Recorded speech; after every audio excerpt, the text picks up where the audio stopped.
नमस्कार। देखिए, राजनीति में ना कभी कभी जीत और हार का फासला बस इतना सा होता है कि पूरी की पूरी कहानी पलट जाती है। आज हम एक ऐसे ही मामले को समझने वाले हैं। मिजोरम के डंपा विधानसभा क्षेत्र का चुनाव। ये चुनाव महज आप सोचिए सिर्फ 292 वोटों से तय हुआ था। तो ये सिर्फ आंकड़ों का खेल नहीं है, ये कहानी है राजनीतिक रणनीति की, जमीनी हकीकत की, और कैसे एक नई ताकत उभर कर सामने आती है। चलिए इस दिलचस्प मामले की गहराई में उतरते हैं। तो सबसे पहले ये समझना जरूरी है कि आखिर ये डंपा है क्या। देखिए, ये कोई आम चुनाव क्षेत्र नहीं है।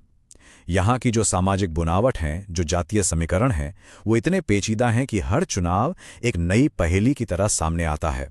और यही यही वो चीज़ है जो यहाँ की राजनीति को दिशा देती है और हर एक वोट को बेहद कीमती बना देती है। जैसा कि आप देख रहे हैं, डंपा एक आरक्षित सीट है जो मामेत जिले में पड़ती है। अब ये जानना इसलिए जरूरी है क्योंकि यहाँ की करीब करीब 95% आबादी अनुसूचित जनजाति से है। तो जाहिर है, ये जो आरक्षण है, यही यहाँ के राजनीतिक समीकरणों की नींव रखता है। और देखिए, यहाँ की चुनावी राजनीति की चाबी जो है वो इसकी जातीय बुनावट में छिपी है।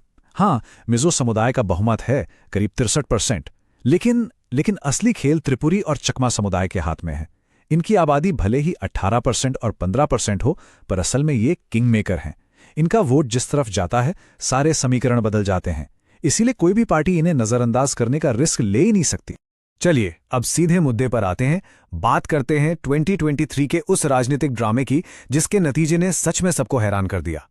ये कहानी आपको लगेगी कि सिर्फ नंबर्स की है, लेकिन ये मत भूलिएगा, हर नंबर के पीछे एक वोटर है, उसकी उम्मीद है, उसकी निराशा है, या फिर बदलाव की एक तड़प है। जरा इस नंबर पर गौर कीजिए, 86.82%। ये था डंपा का वोटर टर्नआउट, हमारे नेशनल एवरेज से कहीं ज्यादा। इतना ज्यादा मतदान ये साफ साफ बताता है कि यहाँ के लोग अपने भविष्य को लेकर कितने सजग हैं, कितने जुड़े हुए हैं। ये वो वोटर हैं जो चुपचाप घर पर नहीं बैठते। और ये रहा वो नंबर जिसने सब कुछ पलट कर रख दिया, सिर्फ 292 वोट। जरा सोचिए, एक छोटे से गांव की आबादी के बराबर वोटों ने पूरे चुनाव का फैसला कर दिया। लोकतंत्र का ये सबसे ताकतवर और कहूं तो सबसे डरावना सच भी है कि एक एक वोट में कितनी बड़ी ताकत छिपी होती है। अगर हम इसे प्रतिशत में देखें तो ये बनता है सिर्फ 1.68%। मतलब जीत और हार के बीच का फासला इतना कम था कि अगर सिर्फ 150 लोग भी अपना इरादा बदल लेते तो आज नतीजा कुछ और होता। इस बात को और बेहतर समझने के लिए हमें नतीजों को और करीब से देखना होगा। तो ये है 2023 का पूरा रिजल्ट कार्ड। देखिए, एमएनएफ को मिले 35.65% वोट। वो सबसे बड़ी पार्टी तो बनी, लेकिन जीती नहीं। क्यों? क्योंकि मैदान में एक नया खिलाड़ी था, जेडपीएम, जिसने सीधे सीधे 33.97% वोट खींच लिए। उधर कांग्रेस सिमट कर रह गई 18% पे। तस्वीर बिल्कुल साफ है, वोट इस तरह से बढ़ गए कि मुकाबला एकदम कांटे का हो गया। तो सवाल उठता है कि ये हुआ कैसे? इस हार के पीछे की वजह क्या है? इसे समझने के लिए हमें थोड़ा पीछे जाना होगा, पिछले कुछ चुनावों के पैटर्न को देखना होगा। क्योंकि देखिए, राजनीति में कोई भी चीज अचानक नहीं होती, हर चीज के पीछे एक पैटर्न होता है। ये टाइमलाइन देखिए, 2008 और 2013 ये सीट कांग्रेस का एक मजबूत किला हुआ करती थी।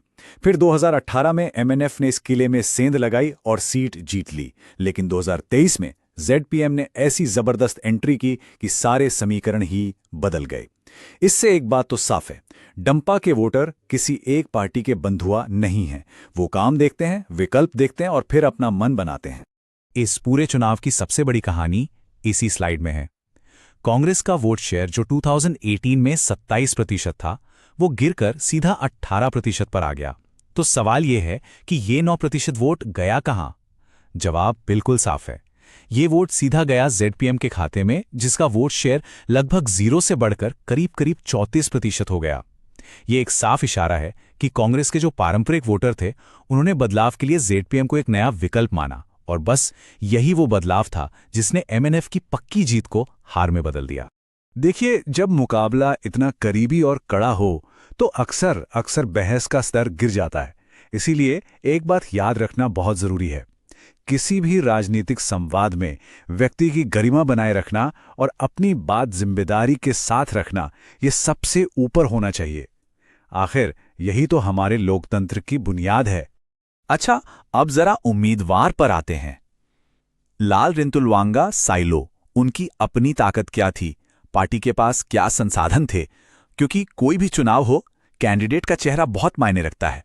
स्थानीय लोग उन्हें एक नाम से जानते हैं, डंपा का भालू।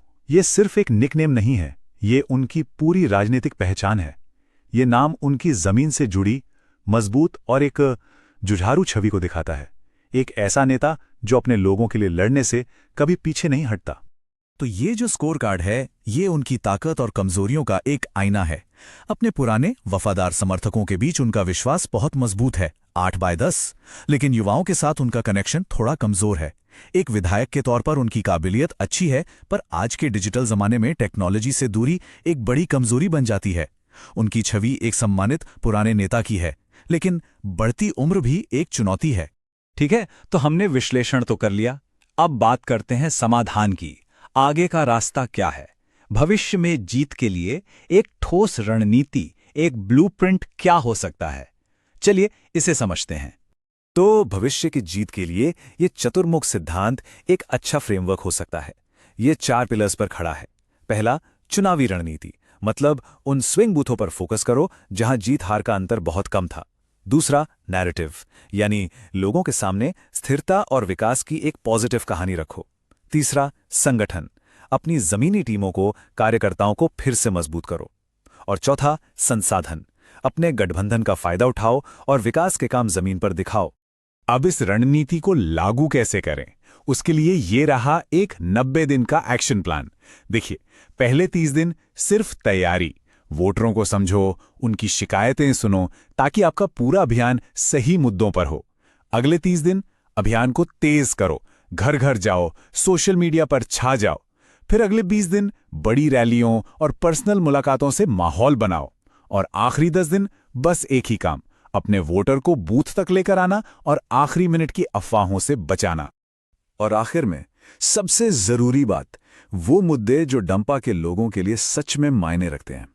क्योंकि देखिए, कोई भी रणनीति, कोई भी प्लान तब तक कामयाब नहीं हो सकता जब तक वो लोगों की असली समस्याओं को हल ना करे। ये जो टेबल है, ये किसी भी पार्टी के मैनिफेस्टो से ज्यादा जरूरी है। ये डंपा के लोगों की असली परेशानियां दिखाती है। सबसे बड़ी चिंता क्या है? युवाओं के लिए नौकरी और अच्छी सड़कें, बिजली और इंटरनेट। पार्टियां चाहे कितने भी बड़े बड़े वादे कर लें, लेकिन याद रखिए, अगला चुनाव इन्हीं जमीनी मुद्दों पर लड़ा जाएगा और जीता भी जाएगा। और हाँ, जब हम डिजिटल टीम और डेटा ड्रिवन कैंपेन की बात कर रहे हैं, तो एक बहुत बड़ी जिम्मेदारी भी आती है। आज के जमाने में मॉडर्न गवर्नेंस का मतलब सिर्फ काम करना नहीं है। इसका मतलब है नागरिकों की प्राइवेसी का सम्मान करना, उनकी जानकारी का इस्तेमाल करने से पहले उनकी सहमति लेना। यही एक भरोसेमंद सरकार की असली पहचान है। तो आखिर में बस एक सवाल छोड़कर जा रहा हूं। डेटा ड्रिवन कैंपेन और बदलती वफादारी के इस दौर में सिर्फ कुछ वोटों से हारने की असली कीमत क्या है? शायद यही कि लोकतंत्र में हर एक आवाज की कीमत होती है और कोई भी जीत हमेशा के लिए नहीं होती। अगर आप एक जन केंद्रित नेता बनना चाहते हैं और अपने निर्वाचन क्षेत्र का उत्थान करना चाहते हैं, तो blueprintstrategies.ai से mgr@blueprintstrategies.ai पर संपर्क करें या 08042041602 पर कॉल करें। Purpose beyond politics.